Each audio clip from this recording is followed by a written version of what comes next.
This is Kenny over at LearnHowToGrowSprouts.com, and today I'm going to talk about sprouting garbanzo beans. Now, if you're honest with yourself, you'll agree that just saying that is a lot of fun. Probably more fun than it should be. Garbanzo beans, okay? Now, I was going to show you some, but I realized that I've used up the last of my garbanzo beans making hummus, and I'm going to make reference to that here in just a minute. But I'm going to talk specifically today just about the process for sprouting garbanzo beans, and then we can talk about some ways to use them. But here in this picture you can see what they look like when they're sprouted sufficiently to use in a salad, in a stir fry, or to mix into a hummus. All right. So let me just walk through the simple steps for sprouting hummus to begin with. Garbanzo beans. So you really just take maybe a cup or a cup and a half of the garbanzo beans, and again, if you'd like to learn where to get this stuff, you can sign up for my free e-course over at LearnHowToGrowSprouts.com. But you place 1 to 1.5 cup garbanzo beans in a sprouting jar. Now, it's really just a canning jar or a mason jar, and you can use a piece of cheesecloth or even an old pantyhose and an elastic band to put over the mouth of the jar. But what you want to do is just take the seeds, pour them into the jar, put some fresh water on top, and let those soak overnight. Oftentimes, 8 to 12 hours. And then you just want to drain the water off. And you can, if you have the cheesecloth on top, all you have to do is just take the jar, turn it upside down, allow the water to pour out.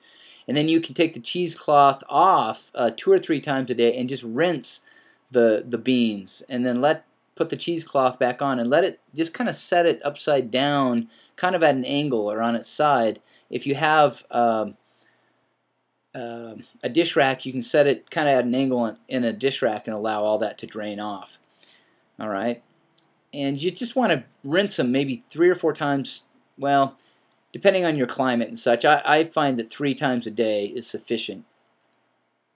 Now I'm going to show you here. You can. Yeah, so here it's got the canning or the mason jar just sitting at an angle to allow the water to drain off, and then you don't want these sitting in any kind of water or they'll rot, and that's not the idea. You just want them to be rinsed regularly so they're moist enough so that they'll actually sprout.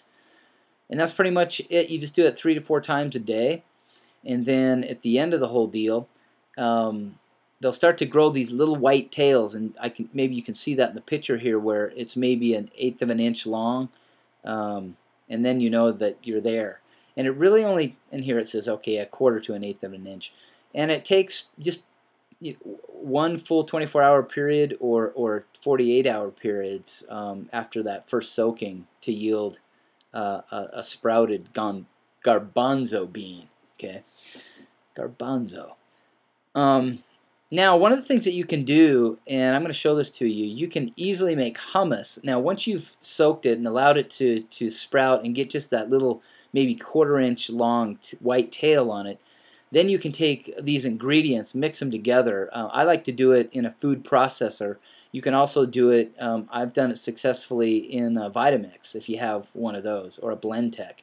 So you can pour those the beans, put those in there together. Let me just talk about the ingredients, and you don't need all of these. I've used like some of these, and I've played with different recipes, but this kind of gives you the full taste of what you'd become accustomed to if you've purchased hummus from a store. So you get the garbanzo beans, and when we say dried, we just mean that you want to allow, after they've soaked, allow enough time for them to dry. So usually I'll just give it maybe 4 hours after I've drained off all the water. Then 1/2 cup of bean cooking liquid or water. I just use water. 3 garlic cloves, 1/4 cup of virgin olive oil, 1/4 teaspoon of ground cumin, and I've used this at times. A cup of tahini. Stir it well before measuring it out. So if you don't know what tahini is, that's a ground sort of a sesame seed without the husks. And then some lemon juice, 1 to 1/2 cup or 1/3 cup of lemon juice. That adds a really nice touch to it. Some salt and paprika to make it pretty. All right, and so I'm going to put it here, and you can actually, rather than me reading through all this, you can just pause the video and view the particulars here for how you can make your own. How you mix these ingredients to make a fantastic hummus. Now, if you're viewing this video from my website, you can actually just look below it, and I've got all this written out. If you're viewing this on a video, you can just pause it. Well, I hope that this has been helpful to you. Now, if you're interested in learning how to sprout a whole number of other things, all different types of beans and seeds, then go over to learnhowtogrowsprouts.com and sign up for my free e-course. And there you can learn all about the different types of options. Now, one of the things I like about sprouting is that it is, without question, the simplest way to get the best nutrients possible in the most potent form possible directly into your body.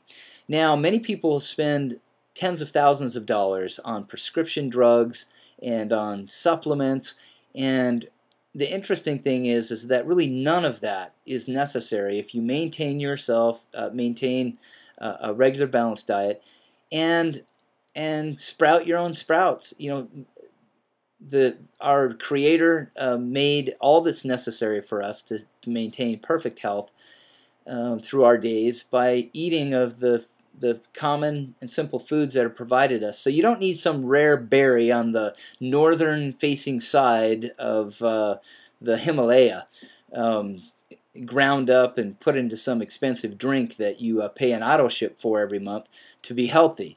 No, you can get your own sprouts. You can sprout them yourself, and every nutrient that you ever need would be made available to you. Now,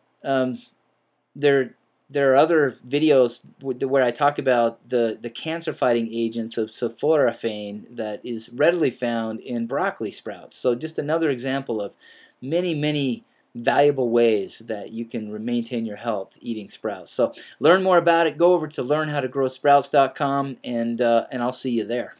Thanks for taking a minute.